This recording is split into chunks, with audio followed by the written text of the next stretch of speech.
Hello friends, welcome to SSC coaching centre. दोस्तों, आज के वीडियो में बहुत ही इंपॉर्टेंट क्वेश्चन है जो आरपीएफ और यूपी पुलिस एग्जाम के लिए बहुत महत्वपूर्ण है। तो चलिए स्टार्ट करते हैं। पहला सवाल है, दो संख्याओं का अनुपात 1.1/2 अनुपात 2.2/3 है। इनमें से प्रत्येक को 15 बढ़ा दिया जाए तो अनुपात 1.2/3 अनुपात 2.1/2 हो जाता है। तो इन संख्याओं में सबसे बड़ी संख्या कौन सी है? ठीक है, दो संख्या है ना, तो ये पहली संख्या हो गई और ये हो गई आपकी दूसरी संख्या। चलिए, पहली संख्या का अनुपात इतना है, पहले इसको आप सही फॉर्म में लिख लीजिए। तो कैसे लिखेंगे? 2 1 कम 2, 2 में 1 जोड़ेंगे 3/2 हो जाएगा। ये 3/2 अनुपात है 3 दूनी 6, 6 में 2 जोड़ेंगे 8/3 है ना, 8/3। अब होगा क्रॉस मल्टीप्लाई, तो 3 त्रिक 9, तो पहली संख्या हो गई 9, 2 8 16, दूसरी संख्या हो गई 16। तो आप इसे 9x मान लो, इसे 18x 16x मान लोगे तो इसके मान में कोई परिवर्तन नहीं आएगा। ठीक है, बाद वाला जो अनुपात है मैं इसको भी हल कर लेता हूं। 3 1 कम 3, 3 में 2 जोड़ेंगे 5/3 हो जाएगा। ठीक है, 2 दूने का 4, 4 में 1 जोड़ेंगे 5/2 हो जाएगा। अब वही क्रॉस मल्टीप्लाई। ठीक है, 2 पंजे 10, 3 पंजे 15, ये हो गया। अब इसको हम सरल करेंगे। ठीक है, सरल अनुपात का मतलब बटा भी होता है, ये मैं आपको बता चुका हूं। तो 9 के बटे में आप 16 लिख सकते हो, 9x के बटे में 16x।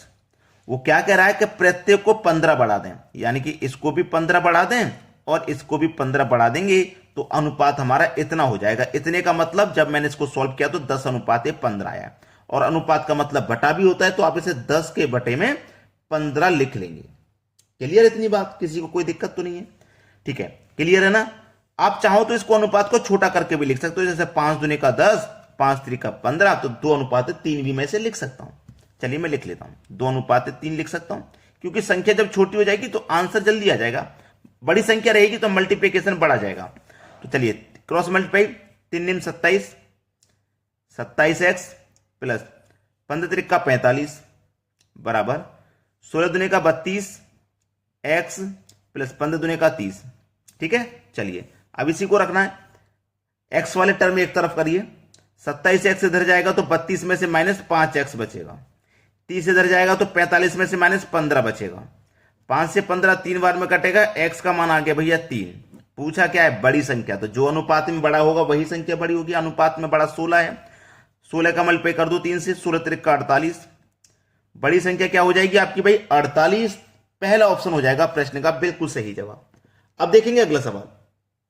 अगला प्रश्न है, एक रकम साधारण ब्याज में 2 वर्षों में 2240 रुपये बनती है और 5 वर्षों में 2600 रुपये बनती है, तो रकम क्या है?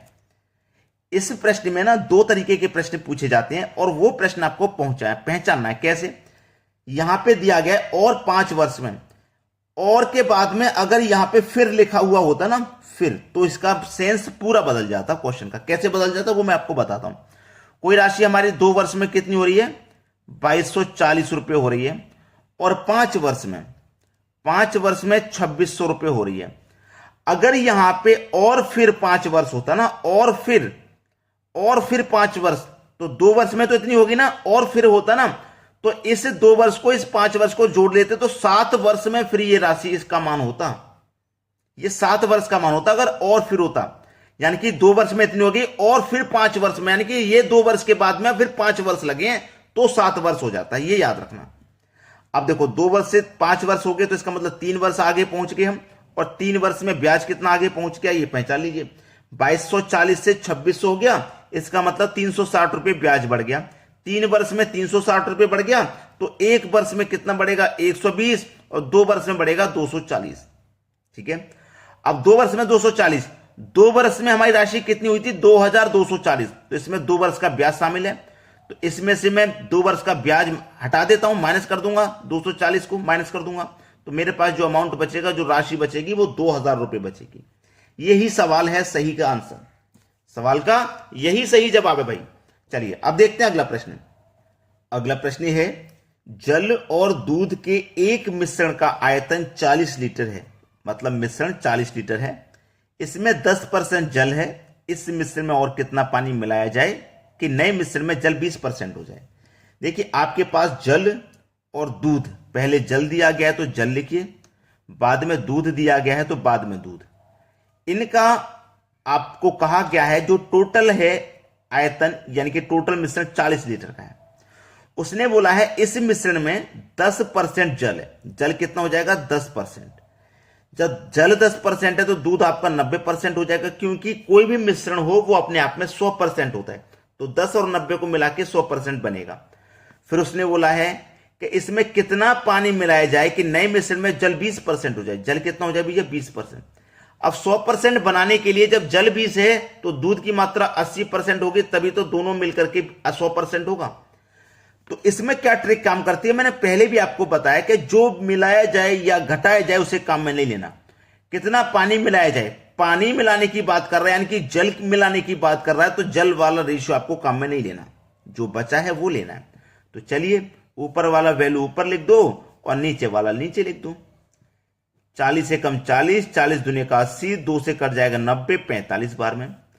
पहले हमारा मिश्रण 40 था, अब कितना हो गया? 45। 40 से 45 हो गया, मतलब 5 बढ़ गया, तो हमें 5 लीटर पानी मिलाना है। इसका मतलब ये हुआ बी ऑप्शन हो जाएगा प्रश्न का बिल्कुल सही जवाब। समझ में आ गया ना सभी को?